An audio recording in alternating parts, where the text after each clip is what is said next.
Mesdames et messieurs, bonsoir. Merci de nous rejoindre sur le journal en français. Voici les titres. Clôture de la conférence annuelle pour résumer les résultats de travail de 2025 et définir les orientations de travail pour 2026 du ministère de la fonction publique. Réunion pour discuter des travaux relatifs à la préparation de la structure organisationnelle budgétaire et à l'élaboration du plan d'activité du ministère de l'Information. Rencontre entre son Excellence Heng Su et le recteur de l'université Chongbun en République de Corée. Cérémonie de reconnaissance de 51 villages modèles dans 25 provinces du pays pour 2025. Au cours de la réunion annuelle du ministère de la fonction publique, son Excellence le vice-premier ministre Hon Mani a déclaré qu'aucun ministère n'ajoute de département mais réduit et renforce seulement ses capacités, conformément aux propos de Smet Mahabobor Thepday Hon Manet, premier ministre du Royaume du Cambodge. Il a dit renforcer et non étendre.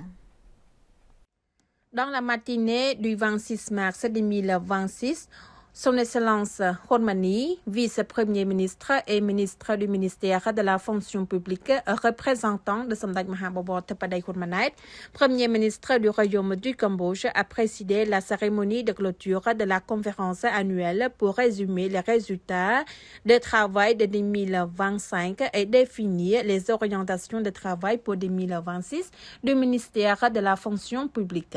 Son Excellence Yu Bona, secrétaire d'État permanent au ministère de la fonction publique, a déclaré que malgré les progrès significatifs accomplis, certains défis continuent et exigeant une attention et une résolution constante. Pour les surmonter, il est indispensable de collaborer et d'agir simultanément ainsi que de soutenir indéfectiblement des hauts responsables de tous les ministères et institutions. Il a ajouté que le ministère de la fonction publique s'est fixé un objectif pour la poursuite de sa mise en œuvre en mettant l'accent sur la promotion et le renforcement de la mise en œuvre des fonctions essentielles dont il est responsable et sur la promotion de la mise en œuvre des mesures clés de la réforme de l'administration publique du gouvernement royal, de la 7e législature de l'Assemblée nationale, ainsi que sur d'autres tâches prioritaires assignées par le gouvernement royal sous la haute direction de son Excellence Hon Mani, vice-premier ministre et ministre de la fonction publique. À cette occasion, son Excellence Hon Mani, vice-premier ministre et ministre de la fonction publique, a déclaré qu'au cours de plus de 2 dernières années, le gouvernement royal de la 7e législature de l'Assemblée nationale a réalisé des succès constants pour la nation et le peuple, notamment dans le secteur de la fonction publique, malgré certaines perturbations tant au niveau national qu'international. Son Excellence le vice-premier ministre a salué et hautement apprécié les réalisations des dirigeants et des fonctionnaires à tous les niveaux du ministère de la fonction publique dans la direction, la gestion et le développement du secteur de la fonction publique et de la réforme d'administration publique. Son Excellence le ministre Net Petra a dirigé une réunion pour discuter des travaux de préparation de la structure organisationnelle budgétaire et de l'élaboration du plan d'activité et du plan budgétaire du ministère de l'Information. La réunion de discussion a rassemblé les chefs des 28 départements des 4 directions générales ainsi que le secrétaire général du ministère de l'Information. Au cours de la réunion, son Excellence le ministre Net Petra a déclaré que durant le 7e mandat du gouvernement royal, le ministère de l'Information s'est efforcé de réformer tous ses domaines et compétences afin de renforcer et d'améliorer encore mieux l'efficacité. Concernant l'élaboration des plans d'action et des budgets, le ministère a œuvré sans relâche pour renforcer et promouvoir la mise en œuvre des réformes de l'administration publique, de la gestion des finances publiques et de la décentralisation du ministère de l'Information, notamment en ce qui concerne les budgets programmes et les budgets de résultats, dans l'esprit de bonne utilisation des finances publiques. Son Excellence le ministre Ned Petra a encouragé toutes les unités à poursuivre leur étroite collaboration, à renforcer leur capacité professionnelle, à élaborer des plans d'action et des plans budgétaires afin que la préparation et la mise en œuvre de ces plans permettent d'obtenir de meilleurs résultats et contribuent au développement du secteur de l'information. Profitant de cette occasion, Son Excellence le ministre a encouragé tous les chefs de département à poursuivre le renforcement des capacités des fonctionnaires subordonnés afin qu'ils travaillent ensemble plus efficacement, en particulier en renforçant la solidarité interne, le respect de la discipline au travail et le haut niveau de responsabilité afin de garantir le bon fonctionnement de l'organisation et l'atteinte des résultats conformément aux objectifs fixés. Le ministre cambodgien du Travail et de la formation professionnelle et le recteur de l'université Chongbun de la République de Corée discutent des opportunités de coopération dans le domaine de l'EFTP. Son Excellence Heng Soo, ministre du Travail et de la Formation professionnelle, a reçu une visite de courtoisie de M. Ki Won-chang, directeur de l'université Chunwon en République de Corée. Les deux parties ont discuté et échangé des points de vue sur les possibilités de coopération bilatérale, notamment en matière de promotion du développement, des compétences et des capacités des ressources humaines à travers le secteur de l'enseignement et formation technique et professionnelle, EFTP. À cette occasion, Son Excellence le ministre Heng Soo a chaleureusement accueilli M. Ki Won-chang et sa délégation en soulignant les progrès des relations diplomatiques entre le Cambodge et la République de Corée, marqués par un fort engagement en faveur de la coopération et du développement durable. Il a poursuivi que cette rencontre constitue une excellente opportunité pour renforcer la coopération entre les deux parties, en particulier dans le domaine de l'enseignement et de la formation technique et professionnelle, EFTP.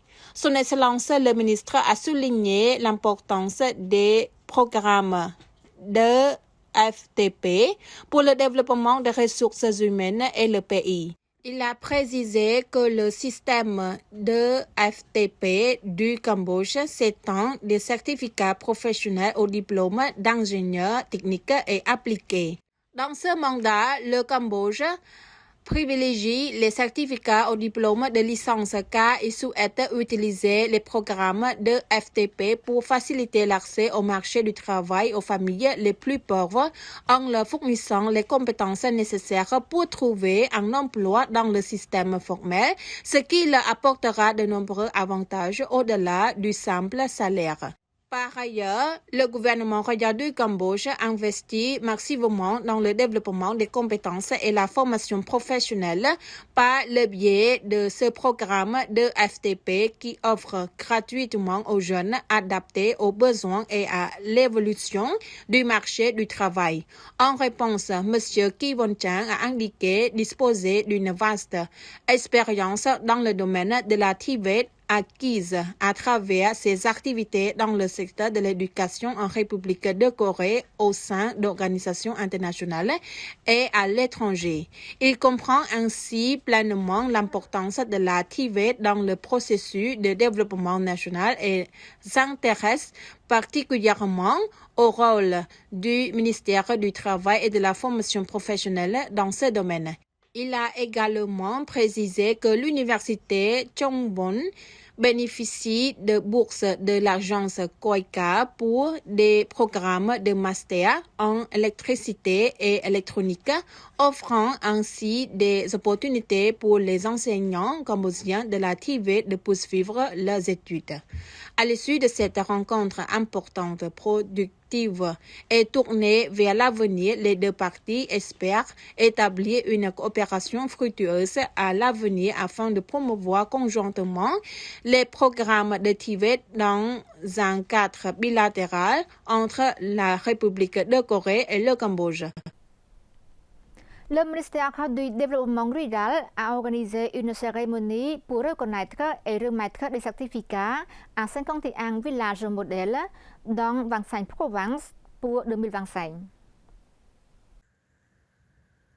La cérémonie de reconnaissance de 51 villages modèles dans 25 provinces du pays pour 2025 s'est déroulée sous la présidence de Son Excellence Chayat Thaisen, ministre du Développement rural.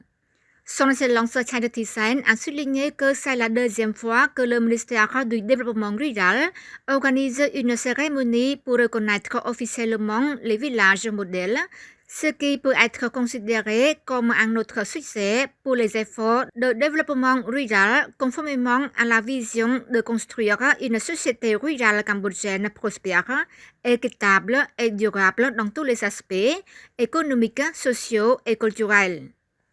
Le ministère du Développement rural encourage le développement des communautés rurales et le mouvement des villages modèles afin de favoriser l'intégration des zones rurales, le développement rapide et d'assurer une croissance durable des revenus familiaux de manière durable et du bien-être. Selon le ministre, l'évaluation des villages modèles repose sur 5 critères: l'économie, la société et la culture, la santé et le cadre de vie, les infrastructures et la gouvernance. Parallèlement, Son Excellence le ministre a remercié tous les ministères, institutions, partenaires au développement, organisations non gouvernementales et parties prenantes qui soutiennent constamment les activités du ministère et a appelé à un soutien accru pour la réalisation de la politique nationale de développement rural 2025-2035 et de la première phase de la stratégie pentagonale du gouvernement royal, 7e législature de l'Assemblée nationale, sous la direction éclairée de Samdech Maha Bowor Thappaday Hun Manet, Premier ministre du Royaume du Cambodge. Voilà, c'est la fin de notre journal. Merci pour votre fidélité au journal en français. Bonne suite de programme sur TVK et bon week-end.